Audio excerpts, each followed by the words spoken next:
All right, welcome to Statistics, Confidence, and Prediction Intervals. And this is the last lesson of the year, so congratulations. You've finished every lesson in the textbook if you've been keeping up with me here.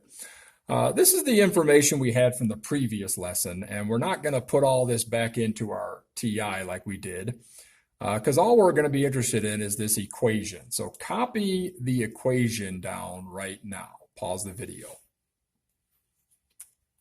All right, we discovered that the least squares regression equation, where x represents age and y represents cholesterol level, was this equation here. There are two interpretations for this equation. We can use it to determine the average cholesterol level for all women of a certain age, but it can also be used to determine the cholesterol level of one woman of a given age. If we want the mean cholesterol level of all 42-year-old women, we would substitute 42 for x, and we would get 210.1. So if you want to verify that, you can pause the video, put 42 right there for x, and your output should be 210.1. At the same time, a given 42-year-old woman, just a single 42-year-old woman, not the whole group, would have a cholesterol level of 210.1 as well. And that's because you're still going to put 42 in there because that's how old she is, okay? The difference isn't in the amount, right? Because they're obviously the same amounts, but the difference is in the interpretation, a group versus an individual, and also in how we construct a confidence interval.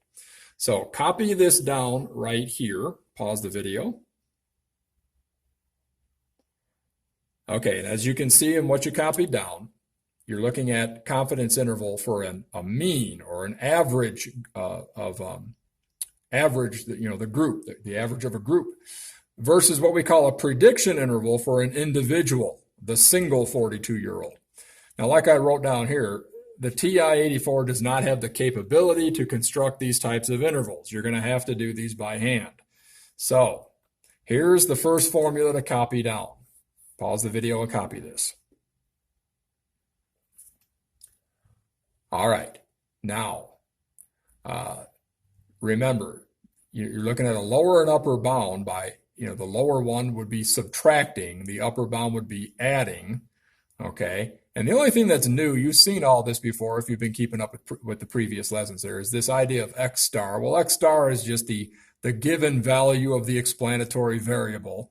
In our case, that would be 42 if we're dealing with women that are 42 years old. And that's what we're going to do, by the way.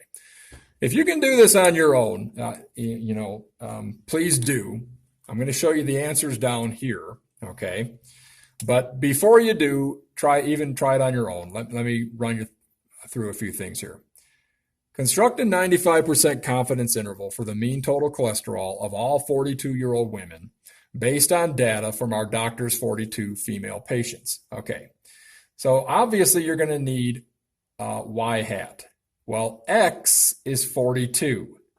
So put 42 in for x, multiply it there, add it there. You should get the 210.1. So that's going to be your y hat value.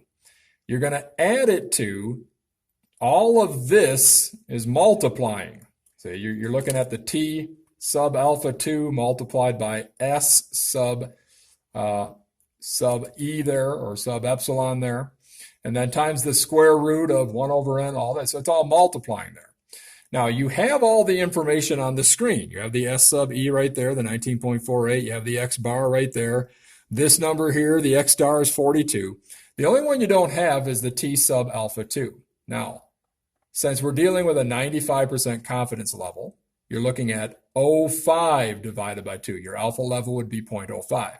So that's t sub 0.025, and we go to table 7, all right, and we find 12 degrees of freedom. Now, why degrees of freedom 12? Because remember, it's n minus 2, and what's your n value? 14. So 14 minus 2 gives you 12. That being said, here's table 7, 12 degrees of freedom. Run your finger over to 0.025, and where 0.025 matches up with 12, you see 2.179. So now we've got this value here, 2.179. you've got all the information now to figure out 198.8, 221.4. If you can't use that formula to get those, remember, one of them is adding, one of them subtracting. That's why we're getting two numbers. Email me if you can't get that. Pause the video. Okay. For your notes, pause the video, copy that down. All right. Not going to read it because it's pretty self-explanatory. If you need the S sub E formula, there it is. If you missed it on the last couple lessons, pause the video and write that down if you need it. And pause the video and copy this. Okay, so this is our prediction interval for an individual response about Y hat. Again, this is for, if you're dealing with a single age. All right, now everything pretty familiar looking already, so shouldn't be that difficult. Construct a 95% prediction interval for the predicted total cholesterol of a 42-year-old woman. Well, that means you're going to put, again, right here for X, you're going to put in 42, so that's going to give you the Y hat value. It's going to be the same one, obviously, that you had in the previous one, the 210.1. Once again, a 95% confidence interval means your alpha is 0.05 divided by 2. All right, let me show you the answers, by the way. Let's go ahead and do that, okay? So that means you're looking at T sub 0.025, right? And once again, with 12 degrees of freedom, because your degrees of freedom are n minus 2. So looking in the table, like we just showed already, table 7, you'll see 2.179 again. All right, pause the video, see if you can figure out those two right there. Email me if you couldn't get those. Again, it all comes down to taking that Y hat answer, adding it to all of this, and this is all multiplying there, okay? And then subtracting it from all that, and that's how you get the two numbers. So for your notes, copy this down. Okay, why do you suppose there is a larger spread for an individual than for an average or for a group? Because if you look at your first, the confidence interval we had, let me go back a few pages, that was 198 and 221. Okay, but for the prediction interval, it's down to 166 and up to 245. So why is it higher for the individual? Recall previous lessons about the average of averages. Taking an average of 35, 42-year-old women over and over means the average set has a certain cholesterol level. Okay. All right. Copy those down. And you guys have a good night. Have a good rest of the year.